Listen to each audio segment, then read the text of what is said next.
Welcome to the road to growth, success of an entrepreneur. We've raised the bar. Learn firsthand from successful business owners and create your own path to success. I'm going to show you how great I am. It's time to hit the road to growth with team lead of the Enriquez Group, Realtor Vinny. Hi, you Road to Growth listeners. Today I have Galen here. He is the owner of Insurance Claims Headquarters, attorney by trade, has kind of built this business, about basically insurance. But Galen, you can tell it better than I can. Why don't you kind of tell people who you are and what you do? Yeah, so what I am is essentially an attorney. These days, I guess I feel more like a business owner. But what our firm does at Insurance Claim HQ is we take victims of disasters and we try to bring them back to what we call full indemnity, which is basically fancy lawyer speak for making sure their insurance company pays them what they should be paid. They get all the benefits they're entitled to under their policy, which really doesn't happen that often. And they're in a position where they can fully rebuild, and the only out-of-pocket costs they should have by the time we're done is their deductible. How often, you said that it usually doesn't happen when there's an issue and they're trying to get the funds from the insurance company. How often do you say that the insurance company doesn't come fully through? Yeah, so obviously it's a guess because, shocker, there's not a ton of data from the insurance industry on exactly how often they underpay. But just based on my experience and what I see, I would guess it's over 90% of the time people are not paid properly the first time. And there's a second question. Curious. I've had professors on here, I've had attorneys on here, and usually they'll carry their title. They'll ask, okay, professor, doctor. Do you go by Esquire, or is that just when you're doing interviews that doesn't go through? No, people just call me Galen. I mean, it's a different practice, right? So we're in a courtroom, we try cases, we do depositions, we do all the normal things lawyers do. But we're also about rebuilding communities. So, I mean, I'm not in a three-piece suit and a nice tie unless I'm in court. Most of the time, I'm in a polo and a baseball cap and jeans. Who was a young Galen? Did he have plans to be an attorney, or what was a young Galen looking like? Yeah, so when I went to law school, I kind of thought it was a random decision. And my little brother cracked up laughing, and he's like, "You always wanted to be a lawyer. You used to talk about it when you were little." So I guess at some point I kind of lost my way. But as a child, I wanted to be a lawyer. But then I actually went the opposite direction and kind of went to classical music school and did that for a while, and then ended up coming back to law school as a direct result of a hurricane. Wow. Okay. Let's rewind a little bit. So classical music, what was that like? What were your aspirations there? What happened during training? Yeah, I think we're all products of our circumstances, right? So I grew up in North Central Texas, single mom, didn't have a lot of money. I was in high school choir. I was allegedly pretty decent at it, and college was not really an option in terms of finances. However, I was told that I could go to music school and probably not have to pay out of pocket, and everyone was right. So I ended up applying to music school, got a full scholarship, and ended up graduating from a pretty good school. I graduated from Boston University without a penny of debt because I could sing. So for me, it was really a necessary thing. I loved it. Don't get me wrong. And I certainly at some point had aspirations to do it. But for me, it was really a conduit to get an education, which was really important to me and otherwise was not going to be available.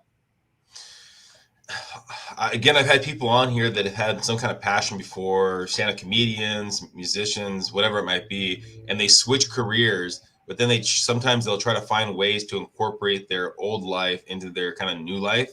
Was there anything of synergy with your new world with classical music back then? Do you do any singing still? I wish I had time to sing. I don't have time to sing. I did end up getting engaged and have been with a musician for 7 years now. So she kind of handles the music for the household, I suppose. She's actually a Cajun fiddler. And so I definitely get that in my life. But I think one of the ways that I've kind of tried to find that outlet is interesting in who I hire. I hire a lot of ex-musicians, a lot of ex-artists, a lot of ex-actors. Sometimes it's a bit of a dramatic office as a result. However, by hiring kind of what I call those alternative career paths, I think we get really, really cool people who use both sides of their brain, who have a ton of passion and really want to get work done. Was that something that you learned over time to focus on those kind of people, or was it something that just kind of organically happened and you started realizing this is who I'm hiring, or what happened there in that hiring process? Yeah, I think initially it was just organic, right? Like I had been in music school and my partner at the time had also been in theater school, and they were the people we got along with. We didn't get along with people that came from law firms. We felt very comfortable. We were talking to a musician or an actor or a visual artist. Those were our peeps, right? So we started to realize that we could forge these really awesome, meaningful working relationships with people that came from artistic backgrounds. And then it became a very intentional decision at that point. That's great. Yeah, I mean, it seems like, I mean, again, I talk to people and they usually find kind of what their culture is later on and not up front. And so that's fantastic that you guys were able to kind of understand that earlier on. So you said that a disaster happened and that kind of pushed you into law school, correct? Absolutely. So Hurricane Katrina hit New Orleans. I was up in Boston singing, and a lot of people from New Orleans ended up going up north, and I kind of did the opposite. I came down south. I got involved in a bunch of volunteer kind of relief efforts. Those were really important to me, really meaningful for me. And as a direct result of that, I was able to kind of find what I thought was my place in life and ended up going to law school because, again, like it's about who you're surrounded with, right? So I was just surrounded by all these lawyers, all these law students, all these people, and they had so much passion, and I just wanted to be part of that. I gotcha. And then what was the transition like from being a singer to, I mean, I'm assuming you're doing more reading, more writing, more research in that transition period. How was that transition for you? So I really believe that transitions are about how you enter them. Down the road, you have to come up with a routine. You have to come up with what works for you.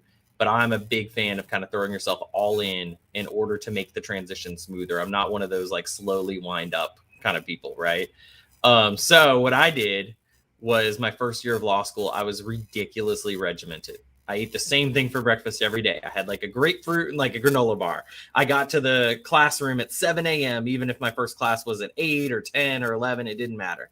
I studied.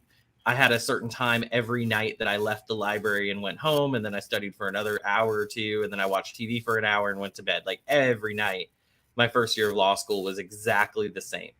And that ended up paying dividends. Obviously, I'd read some books on like how I didn't know how to study. Like, what is studying? I knew how to memorize stuff because I would have to read scores and be able to memorize my part and things like that. So I had kind of the ability to digest written information and commit it to memory, but I'd never done a test. Hadn't taken a test since high school. Hadn't had to read more than a few pages at a time. And suddenly I've got like 300 pages of reading a night. It was absolutely insane. So I kind of just read up on like what the best study techniques were and just applied them all in. My first year sucked. I had no fun. I frankly missed out on making a lot of friends and stuff. Didn't really do that till later on in law school, but I ended up getting on law review, ended up in the top 10% of the class after my first year, did all those things that statistically as a musician with pretty bad grades, I never should have been able to do. You're doing the work and you have the routine, yet like you said, you weren't gaining the friends. I mean, that especially moving back to New Orleans, you probably didn't have friends that you kind of came back to, I guess, or maybe you did. I mean, was it lonely? What was driving you to be that routine? What was driving you to say, okay, I don't need the fun right now, I can have the fun later? What was driving you? Yeah, so I didn't have any friends. I'm originally from Texas, so coming to New Orleans was kind of, being a loner to begin with. I also can be a bit of a recluse. I really believe in those like extroverted introverts. Like I'm very much an introvert. I need to shut down. I need to have my time alone. But when you see me or you go out and like I do these town halls and stuff, they're like, oh, he loves being in front of people. No, I hate being in front of people, but my job requires me to be in front of hundreds of people.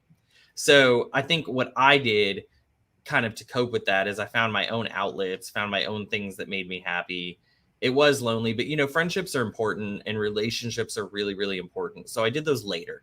I did those the second and third year of law school. I do those every day now. But I'm a big fan of like when you make a big transition in your life, if you're opening a new business or you're expanding, there's that time you just have to go all in. It's kind of like the 4-burner theory, right? You've got family, you've got friends, you've got your health, and you've got your work. And it's kind of hard to keep all 4 burners going full strength. Something kind of has to turn down or even turn off. And I think where I'm controversial, because I say this all the time, is you at some point might have to just turn 1 burner on and turn everything else off. So I believe like that was kind of my 1 burner time in law school. And then I had to do that again as I was growing a firm, where I kind of turned off all my burners, you know, family, friends, health, and just turned up career as high as I could and went that direction. And I think that doesn't work for everyone, but I think that does work for people that are really scared of failure or don't tolerate failure. And that's a core part of our culture. Like we don't fail. That's the worst thing you can do here. You can make a mistake, but we don't fail. And everyone here is driven to succeed constantly. What were those outlets you talked about? Those, you said you had a couple outlets that allowed you, I guess, to kind of push forward. Yeah, I mean, you know, it's just things to kind of keep you sane, right? So my first year of law school, it was nothing big. Boston Legal, I think, was out or still on or had just come out. So like I watched probably all of the multiple seasons of Boston Legal that year because I did like an hour a night, right? I did a little bit of light reading because I needed to get better at reading. Frankly, like I was doing a lot of work reading.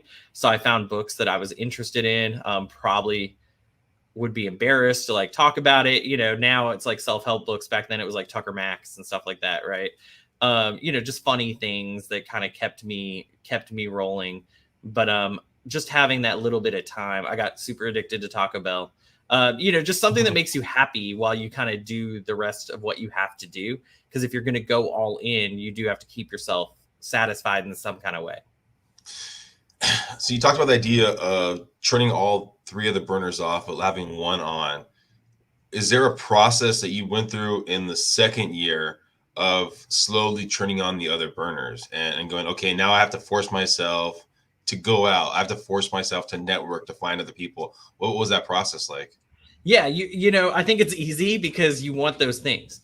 The reason those 4 things exist in your life, like health, family, friends, and career, is because you do want all of those things. Someone could listen and be like, I don't really care about my health. That's fine. Like, but most people do inherently care about multiples of those things, not just one. So it's very simple to kind of transition back into like, hey, I would really like a better relationship with my brother because he seems to think I'm a stranger after a year of going all in. Or, you know, I really would like to kind of make friends. I mean, I remember the first time I talked to someone my second year, he kind of looked at me weird and I was like, you all right? And he goes, I didn't think you talked. You know, I've never heard you talk outside of like a professor calling on you in class. I've never heard you just socialize. And I think it's important, but it's easy. Like if you crave those things, and we all do, I think it's very simple to kind of transition back. You have to, but it's important for your sanity. You can never go all in for too long. You have to kind of strategically back off.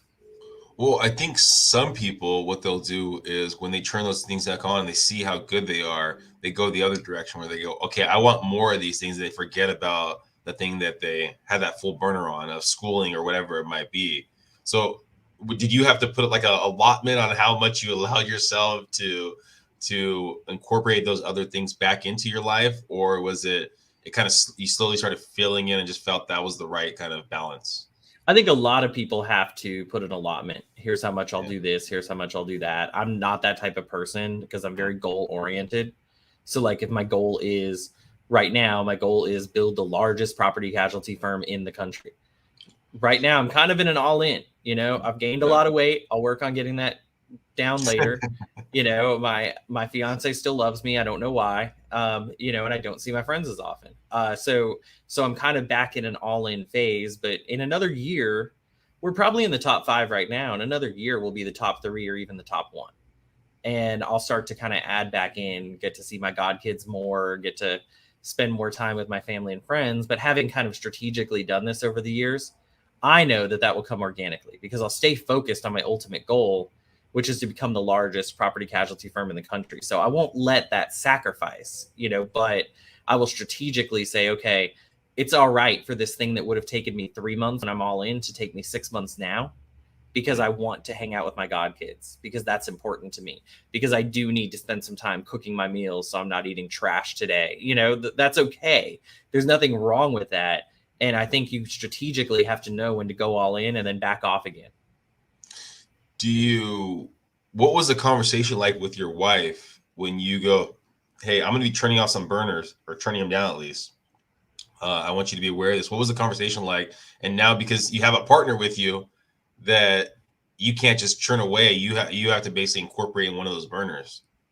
Yeah. So, I mean, not easy, not great, but it's a decision you make with her, right? You don't make it in spite of her, you make it with her. So in August of 2020, when we opened this firm, I sat down with her and said, look, the end goal is to grow the biggest firm in the country. I think in a few years that will give me a little more flexibility in terms of time demands. But for the next couple of years, it's going to be less flexibility. It's going to be worse. And I wouldn't say that she was always supportive. I wouldn't say she was always happy about it. But she gets it. And I do make time for her still, even all in does not mean ignore everything you care about, right? It just means it's not enough of your time being dedicated to it to maintain it at a level of stasis. So like yesterday, we went to the Saints game together and we had dinner, and that was great. I would love to do that every single weekend with her. It's just not a possibility right now. And when I get back to kind of a place of stasis, we'll do that every single weekend, and we'll have dinner together a couple of nights a week. During COVID, like when it was all locked down, that burner was all the way up. Like, there's not much to really do. So that burner was way up. She and I did everything together. We couldn't do anything with anyone else. So we made meals together. We went for walks together. We worked out together. We did everything together. So you just kind of have to go back and forth. And I think but that discussion is so important. I see a lot of really good professionals throw away some really good relationships because they don't have that open discussion. Was that something, I guess, that you learned from seeing other people and how their relationships went, or was something that you guys had to go through hurdles to understand open communication, or where did that come from? Yeah, I think it's disheartening as a lawyer because, I mean, every lawyer knows another lawyer who's got a really, really terrible, like knockdown, drag out personal divorce story. And then my business partner for years did divorce stuff. So I saw a lot of that. And I guess I saw what causes people to drift apart and how they react when they do drift apart. And I decided just up front that was also a non-negotiable for me, is I was going to find someone that was going to support me, support my goals. I would support her goals as well. And we would not allow our goals to destroy our relationships. Now, rewind a little bit. So you're in law school. You end up graduating law school. Then did you join a firm? What happened after law school? Yeah, so joined a big firm, did some insurance defense work. Almost as fast as I got there, the economy tanked. So came back and did some volunteer work. I was a fellow in the domestic violence clinic. So I helped women and some men who had been victims of domestic violence get protection from their abusers. That was great for a ton of reasons. A, anytime you have a chance to stop what you're doing, like pause your life and just help a bunch of people, it's meaningful. And B, I also just got a ton of experience that I wouldn't have gotten as a young lawyer. And then ended up going to another insurance defense firm once that time was up. And that was it for me. Doing defense was just something I couldn't do. I wasn't happy. I didn't like it. I felt like there was something more meaningful. So I switched to advocate for what I consider to be victims, and eventually kind of steered that practice towards helping policyholders. And then when did you start getting the idea of going on your own? Yeah, I don't know. There was a conversation at a bar in early 2020 that really planted that seed in my head. I guess it was always a possibility. I had started a regional firm and we'd grown it to one of the largest kind of what we call plaintiff-oriented firms in the city. I was really proud of where we were at. I was proud of our reputation, what we were becoming, but I wasn't happy. I wanted to focus more and more on policyholders, and that was not an option at that firm. It was never going to happen at that firm. There were so many what's the word I want to use? There were so many conflicting interests. There were multiple owners. Every owner kind of had their own agenda, not in a bad way, but just how does this benefit me? So I couldn't really be free to do myself. And some lawyer pulled me aside at a bar and offered to pay me to teach him what I do in terms of property casualty work. And I told him no, because I don't know, it just felt weird. But he's a great guy. We ended up becoming great friends, talking over the next several months. And I think I realized, like, we can do this. I can go create the largest property casualty firm in the country. The standard of practice is so low. The plaintiffs don't have a ton of great law firms that are advocating for them. The insurance companies are huge and massive. So someone with skill needs to step up. And before, all the skilled lawyers with these tiny little firms, it was like just a diamond in the rough, kind of like hidden away at some other firm that does a bunch of things. And I was like, what if we collected all the diamonds and put them under one roof? It would probably be easy to succeed. And that's exactly what we did. What when you're with the firm, was it I guess commission based? I mean, what was the process? Was it salary, or what was your financial structure with them? Yeah, when I did defense work, it was a salary, right? And that was different personalities for different things. I interview lawyers all the time, and they won't come over here because they don't want to give up the salary. For me, giving up the salary was the easiest thing to do, because I realized how much my time was worth in that firm's eyes. I'll never forget this. I was at this, the last insurance defense firm I was at. I started on June 2nd. I don't remember why I didn't start on the 1st. I think I had something to do. And their fiscal year was a little weird. So the quarters, so the prior quarter actually ended in May for them, at the end of May. And they had a routine bonus that they gave to everyone for Christmas. So I'm working. I'm making my salary, but I'm putting in hours. I'm putting in like New York City hours in New Orleans, which is unheard of. Again, when I start something new, I try to go all in, right? So I was trying to really learn, trying to excel, trying to achieve there. And I keep hearing that the partner is looking for me. The senior partner is looking for me. And I'm not really worried about it, because I know he wants to give me a bonus check. But I'm running around, we're getting trials going, we're doing all these things. So finally he comes in, he's got this huge grin on his face, and he's like, "We are so pleased with the work you did. We cannot believe it." And he hands me a check. And it's in an envelope, so I don't open it. I thank him, and he leaves, and I open the check. And the check is for half of what I would have expected the bonus to be. And I'm like, that's weird. So I go into the office manager and say, "Can you help me calculate this?" And what it came down to, I don't remember exactly how it played out, but it came down to the fact that I started on June 2nd. They docked me for an entire quarter of the bonus. Had I started on June 1st, they would not. Yeah. And it was the weirdest thing to me. It felt odd.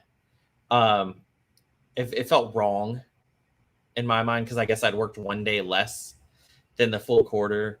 I wasn't, again, that's just money. Like, it's not the driving thing, but it did cause me to look at finances a little bit.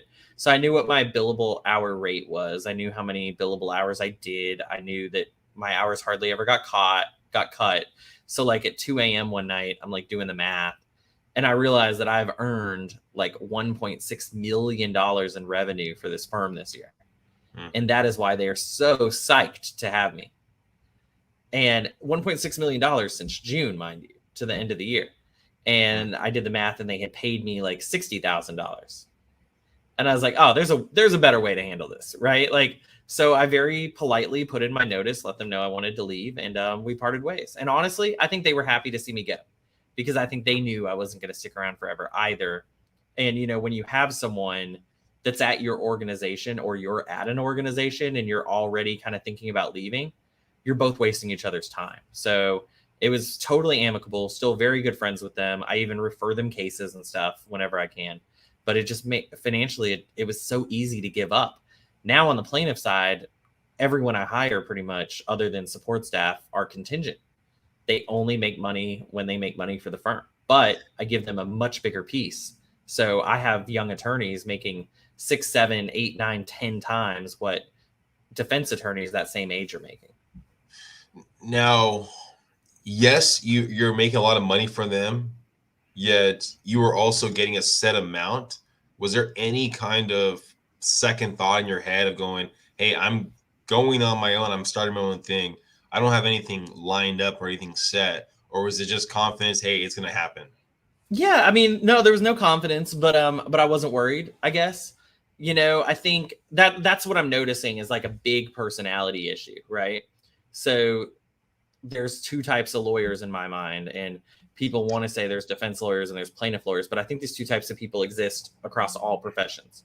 It's not defense or plaintiff, it's salary or no salary. It's the people that need that guaranteed income, and it's those people that don't really care. They figure that they'll figure it out. If I had to go bartend at night, I would make it work, because I would just push and push and push until I couldn't push anymore. And I had those moments. I remember coming home, must have been 6 years ago, coming home to my fiance and waking her up at 2 a.m. And she's like, "What's wrong?" And I'm like, "There's no work." It's like, "What do you mean?" I was like, "Well, we just got paid on some stuff. I have money in the bank, but I'm looking and there's nothing else that's going to generate any money at all. I'm done." And, she looked up and said, "Well, I'll work harder. You'll work harder. We'll figure it out. You'll go get a job." Like, she's supportive. That's the way it's supposed to be. That's a good relationship. Right. And the next day I get a phone call. It's like 5 a.m. My phone rings. I'm already up because I wake up early every day. It doesn't matter whether I have work to do or not. I've slept like 3 hours. It's this guy, and he's got this huge transaction, and it's gone completely south, and he wants to litigate over it.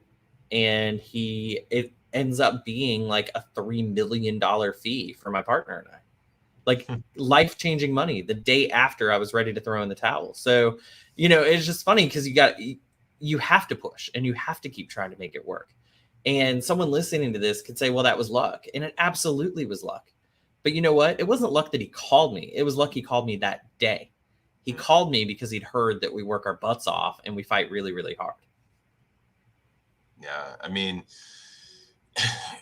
did you ever get to the point, I mean, maybe it wasn't that time, but any other time where you seriously thought of, I might have to pick up another job, or I might have to go back to another firm, or anything like that? Did that ever pop in through your head in building your brand?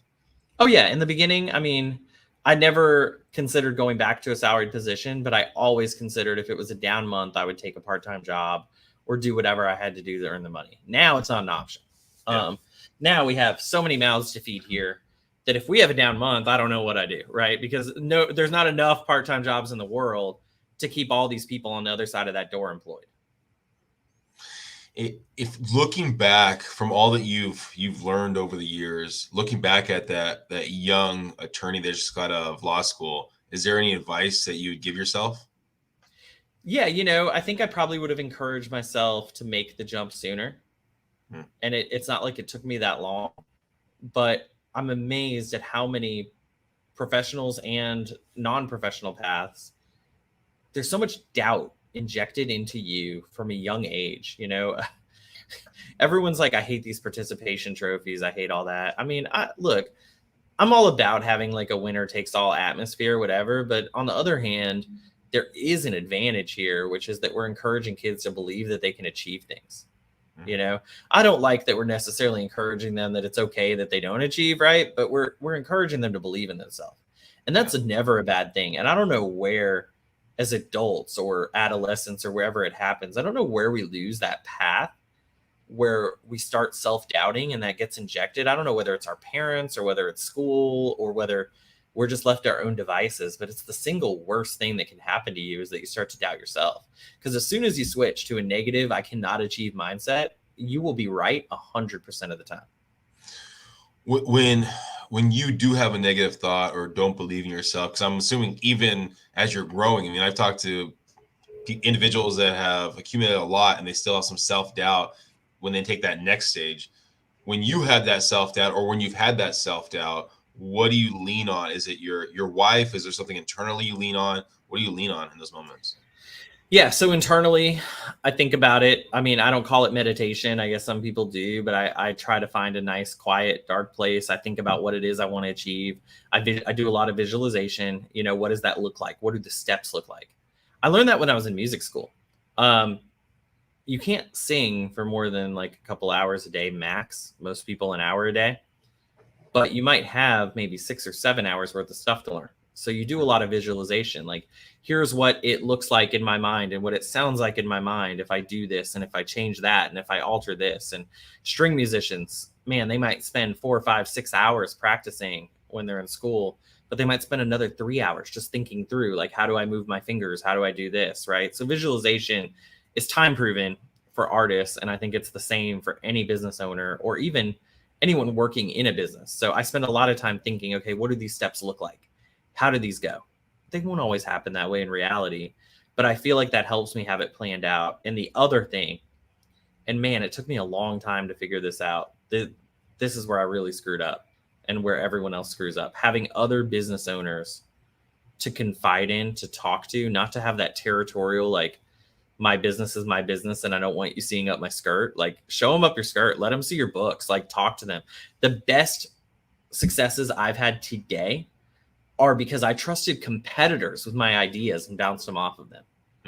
And I mean, I've made more money probably and had more success by going to other business owners and getting my ideas refined. And you want to look at the difference between, like, whatever, I don't know what list you look at, the Inc. 500 or the ICIC or the Forbes, top 100, whatever. It doesn't matter what you look at. Every single business succeeds because they consult with other people. And if you're a small business owner and you're not consulting with other business owners, then what you're doing is operating in a vacuum and making mistakes that have already been made and already been fixed in another company. And that slowed me down, man. That took me, I didn't start doing that till 2 years ago. And then it was like just dumping rocket fuel on growth. How did you find the right people to balance it off, that they had the same kind of abundance mindset? Yeah, I think them when you see them. I think you have to be in that mindset first, right? If you're not in that mindset, you're not going to find people that are in that mindset. They probably have been in front of me my whole life. I probably wasn't ready to hear them or ready to meet them or ready to be friends with them. I think like-minded is attracted to like-minded when you're talking about that world. And, I just got off the phone before we talked with an attorney.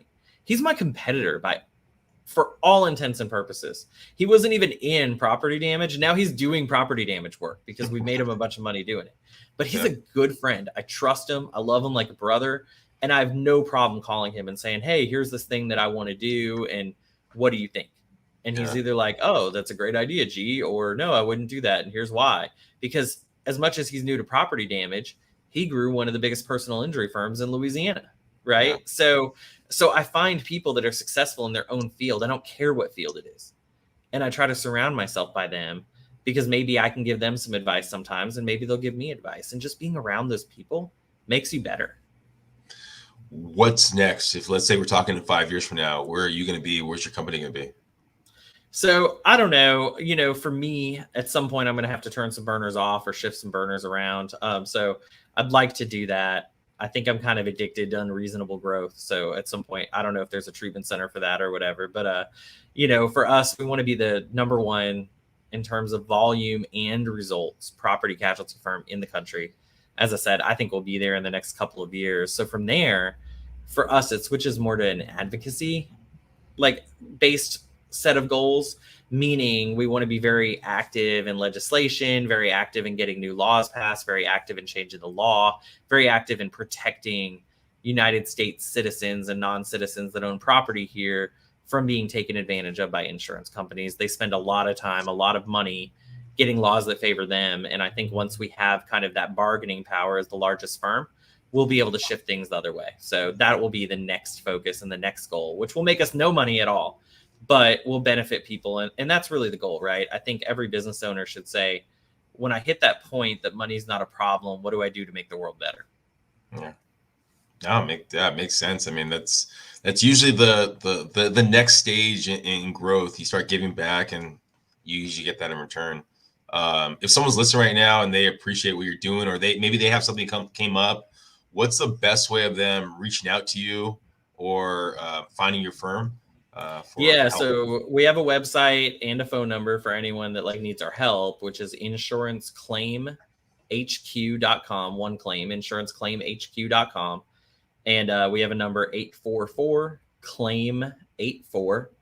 And then other than that, just hit us up on social media. We're there. we're talking. We have a lot of people that hang out on our social media and are willing to help, provide advice, connect, whatever. Instagram, Insurance Claim HQ, Facebook, Insurance Claim HQ as well, and Twitter. And who knows, one day we'll get TikTok rolling or something. But but for now, we feel like that's pretty good.